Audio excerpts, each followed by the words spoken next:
In the ever-evolving world of rock music, some bands manage to carve their own path, leaving an undeniable mark on the industry. One such band is The Used.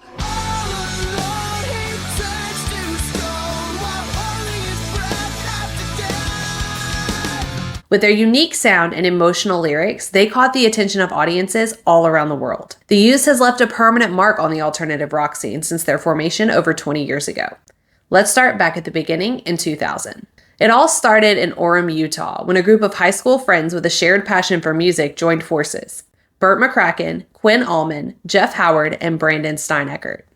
Together, they brought a raw and emotional sound to the table, blending elements of post-hardcore, punk rock, and emo. Their music resonated with countless fans who felt a deep connection to the band's unapologetic honesty. Members of the band were already writing music before Burt joined, but they knew they were missing a vital piece to the puzzle. After holding a ton of unsuccessful auditions for lead vocals, Burt showed up, and the rest was history. He was the perfect fit from the start. So much so that Burt wrote the lyrics to Maybe Memories and recorded it with the guys the very next day. Long story, yeah, Brandon called me and then they came and picked me up, hung out for a day. They had the song recorded and then I took it home, wrote, and then we met up the next day and recorded it. So it wasn't in my mom's closet. Nice. How'd the acoustics in the closet? Oh, great. Sounded awesome. The Used self-titled debut album, released in 2002, earned critical acclaim and quickly gained a dedicated fan base. Certified platinum songs like The Taste of Ink, Blue and Yellow, and Buried Myself Alive resonated with listeners, showcasing the band's ability to blend aggressive instrumentation with introspective lyrics.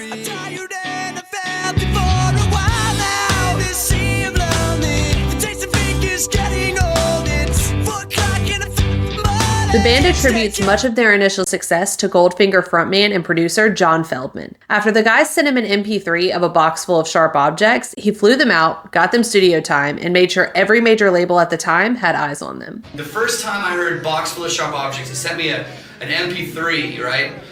And I mean, it was like maybe a 4-track, maybe even a ghetto blaster record, just kind of playing the song. I mean, really just raw. Whether dealing with homelessness, substance abuse, or a variety of other issues, the band has always been honest and transparent about who they are, what they've been through, and how it's impacted their music. I was just coming out of a crazy time in my life. I was using a lot of drugs at the time. I got in some trouble. I went to jail and staying in like a garage and staying up for days and days and days, and that's just like how things were at the time. I give a fuck less about music, and then, you know, finally when I realized that music was the only thing that really mattered to me, that's when I hooked up with these guys. Even from humble beginnings and hard times, the band has always had a fun, creative, charismatic side that was always evident, especially in their music videos. We filmed the Taste of Ink and then this one. I love shooting music videos. I think it's really fun. And I never felt very strange about.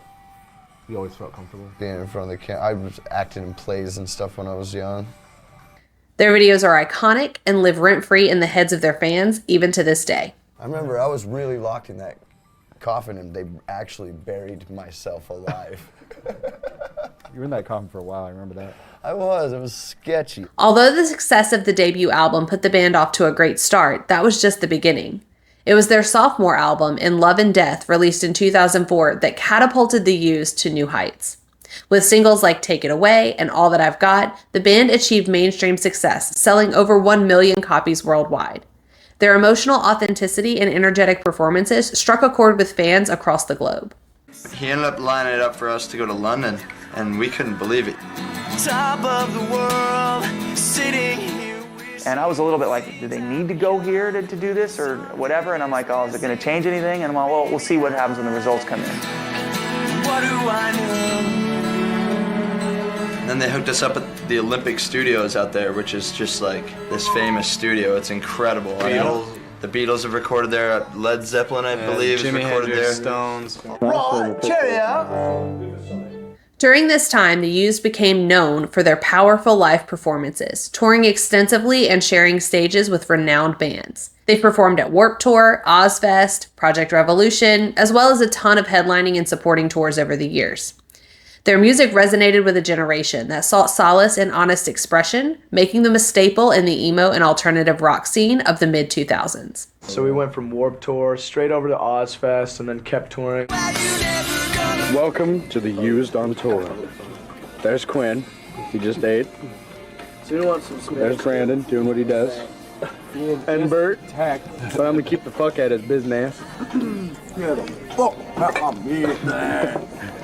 Bam! This band is really one of those bands that's a total band. You know, they have a great lead singer. They also have a great, you know, lead guitar player, a lead bassist, lead drummer. They're all in their own right, you know, really good musicians. Their music became a cathartic outlet for fans, addressing topics like heartbreak, mental health, and social issues. The Used wasn't afraid to tackle sensitive subjects, fostering a deep sense of connection with their audience.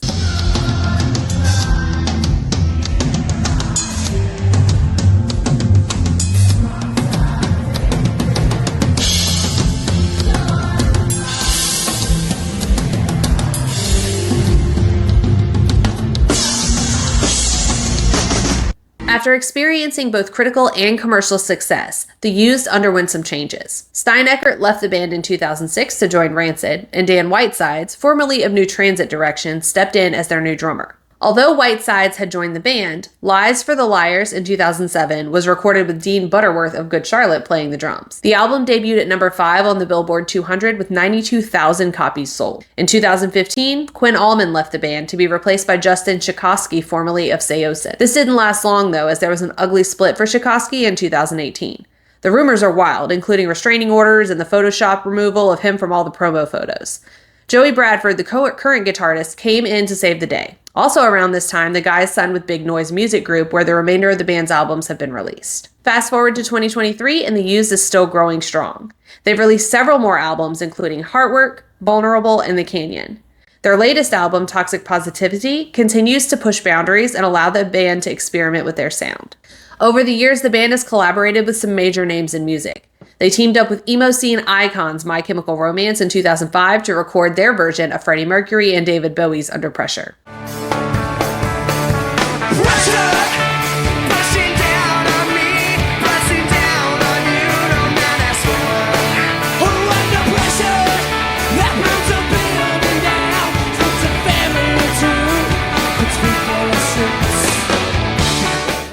In 2020, the boys released The Lighthouse featuring Mark Hoppus and Body Bag with MGK and Youngblood.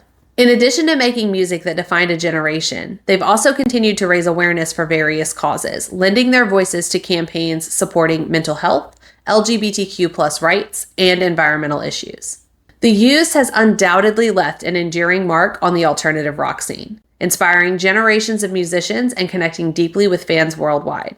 Their journey from a group of teenagers in Utah to international rock stars is a testament to their talent, resilience, and authenticity. Over all their time together, they never stopped releasing music and experimenting with their sound. In recent years, the Used has maintained an impressive touring schedule, performing electrifying shows across the globe. Their energy on stage is unparalleled, captivating both longtime fans and newcomers alike. We just got to see them in May in New Orleans, and the show was unreal. Check out The Pit for Pretty Handsome Awkward. POV. About to run straight into the mosh pit. Look at this mate.